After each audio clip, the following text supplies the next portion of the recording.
का रे निर्जा हम चल गए नेवता में तो हमारा पीठ पीछे नायका जमीन पलानी रख देले हो का बनत रे अपना आप के मालिक बुझ ले बड़े का कहीं भैया तू तो जानते बारो कि बर बरसात में बाल बच्चा सन के कितना दिक्कत होत रहा। यही से सोचनी है कि नायका जमीन पे एगो पलानी डाल ली।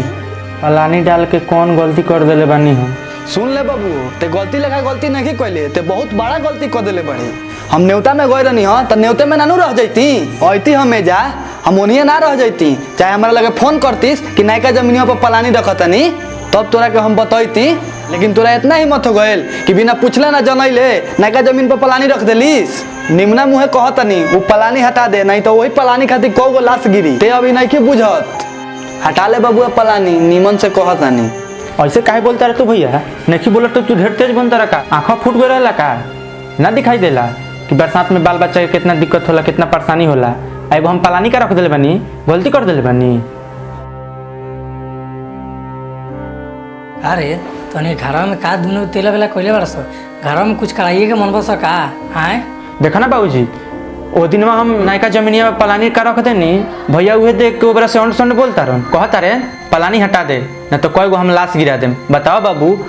ई कोनो तरीका भई बात करे के हम पलानी हटा लेम तो हमार लड़का फैका कहाँ जाइ हो इनके तनको विचार नाम के चीजें नहीं ऐसा बतियाओ तरन कि वो जी जमीन किनाइल तो हम पैसे नहीं देले। ए बउआ सुन तोरा काले नु कहले रही जे जमीन पर कुछ मत करबी बड़का भैया नेवता में गइल बा नेवता में सही तो दोनों जन मिल के वो पलानी डलतीस चाहे महल बनती हमार बात बुझले ना ते घर में आज तेला बेला करावत रे सार गन के तो निमन लगता ते ही बताओ चुपचाप जो बड़का भैया कहता नायका जमीन पर से पलानी हटाओ ना तो हम तुम गाँव में बांस कर देम तो कोनो दादा पर दादा बचाए नहीं ते नहीं जाना तो जमीन के बारे में का खेला बेला भइल बा हम जानता नहीं जमीन के बारे में। तू का जमीन का हाल जानता रहो कि ओमे कथी खेला बेला भइल बा जमीन लिखाइल तो हमू आधा पैसा देले बानी ओमे का खेला बेला भइल बा हो बताओ त तनी। ए सुन बाबू से का पूछा तारे खेला बेला हमारा से पूछ हम बताओ तनी का भइल बा खेला बेला। हम जानता नहीं कि जमीन लिखवाए में पैसा देले बड़े लेकिन सब खेला बेला यही जा भइल बा ते जाना तरे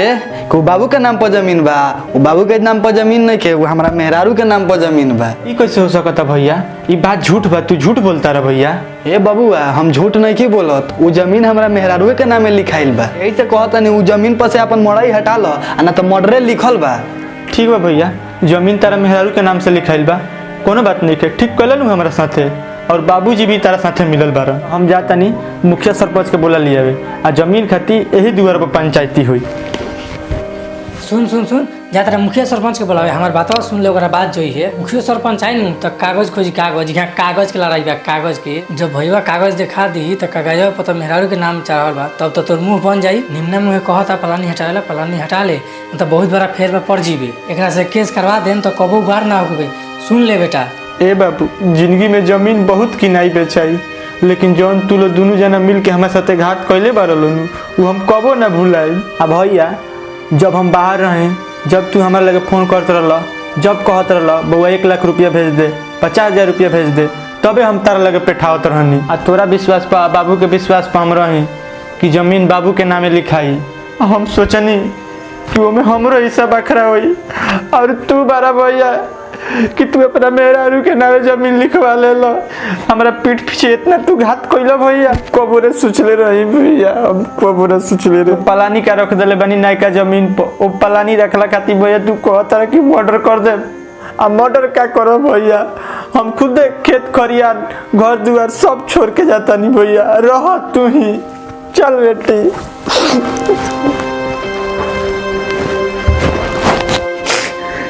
लेकिन भैया जाते जाते एगो बात जरूर कह कि तू भाई से बेईमानी को के जीवन में कबो आगे ना बढ़ पैबो कबो आगे ना बढ़ पैबो भैया।